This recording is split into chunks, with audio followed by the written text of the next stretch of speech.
Hello everyone, I'm May.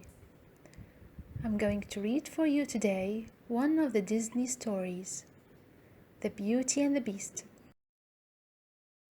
Once upon a time, a selfish young prince refused to give an old beggar woman shelter in his castle. But the old woman was really an enchantress in disguise. She turned the prince into a terrifying beast and cast a spell on everyone else in the castle. Then, giving the beast a magic rose, she said, "This will bloom until you're 25 years. If you learn to love another and earn that person's love in return before the last petal falls, the spell will be broken. If not, you will remain a beast forever." In a village near the castle, an eccentric inventor named Maurice lived with his beautiful daughter Belle. One of the young men in the village, Gaston, had decided that he would marry Belle. After all, he told his friends, "Therefore, she's the best-looking girl in town, and I deserve the best." But Belle refused him. She could never marry someone as arrogant and conceited as Gaston. One day, Maurice set off for a fair with his latest invention. As night fell, he lost his way and had to seek refuge in the beast's castle. Maurice was welcomed by some friendly enchanted objects, including Lomere, an elegant candelabra,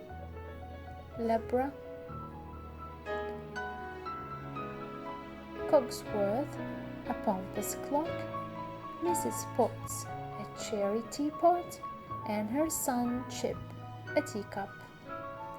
But the beast was furious when he discovered a stranger in his home, and he threw Maurice in the dungeon. When Maurice's horse returned home alone, Belle set off at once to search for her father.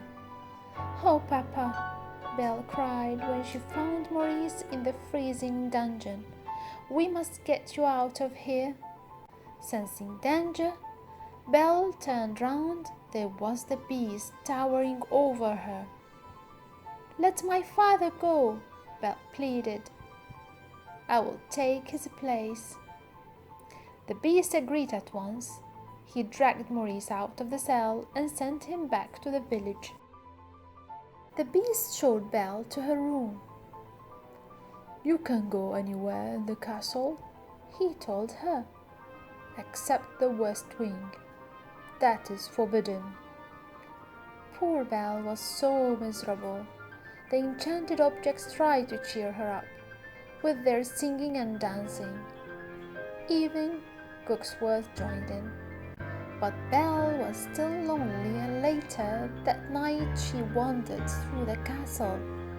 Soon she was in the west wing. There, among broken furniture, ripped clothes and cracked mirrors, she found the magic rose, its petals drooping sadly. Just as Belle reached out to touch the rose, the beast burst in, howling with rage. Terrified, Belle ran out into the snowy night. Belle leapt into her father's horse and set off into the forest. Suddenly, she was surrounded by a pack of vicious, hungry wolves.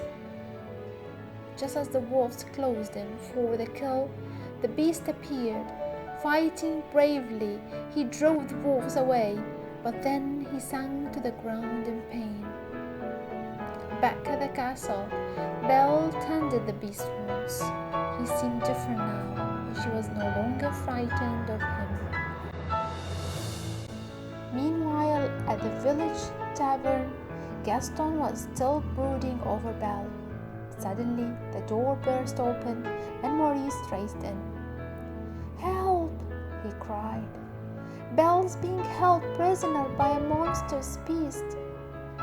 The men in the tavern burst out laughing. They thought Maurice was mad, but Gaston smiled to himself. He had thought of a way to make Belle marry him.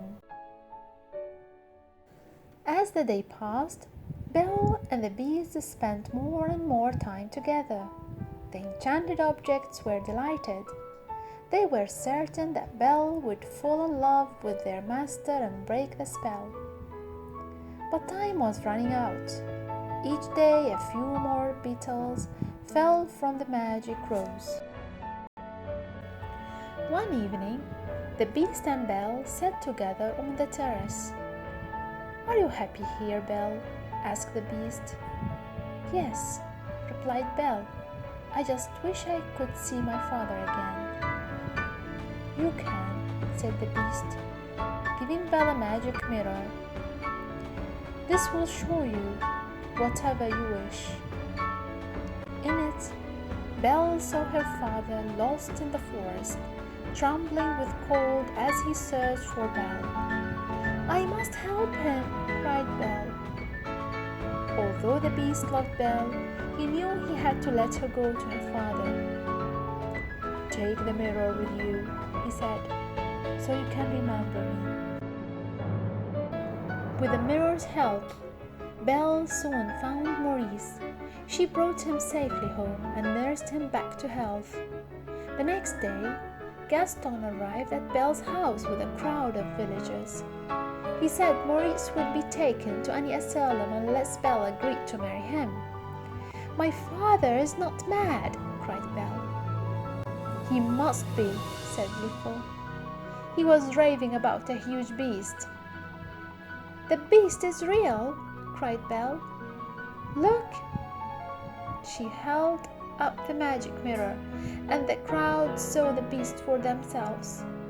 Furious that his plan had failed, Gaston gathered them up to attack the beast's castle. Cogsworth led the enchanted objects in a spirited defense of the castle, but the beast missed Belle and was too heartbroken to fight, even when Gaston beat him with a club. This was the chance Gaston had been waiting for. Drawing his dagger, he stabbed the beast in the back, but as the beast collapsed, Gaston tripped and fell, tumbling from the roof. Belle ran to the beast and bent to kiss him. The last rose petal was about to fall. "You can't die," sobbed Belle. "I love you." Suddenly, a magic mist surrounded the beast, and before Belle's astonished eyes, he changed into the handsome young prince he once had been. One by one, the enchanted objects became human again. Weeping with joy, they hugged each other as the prince swept Belle into his arms. The prince had found his true love at last, and the enchantress' spell was broken. As the sun burst through the clouds, they knew they would all live in happiness forever after. That was our story today. Thank you for listening. Goodbye.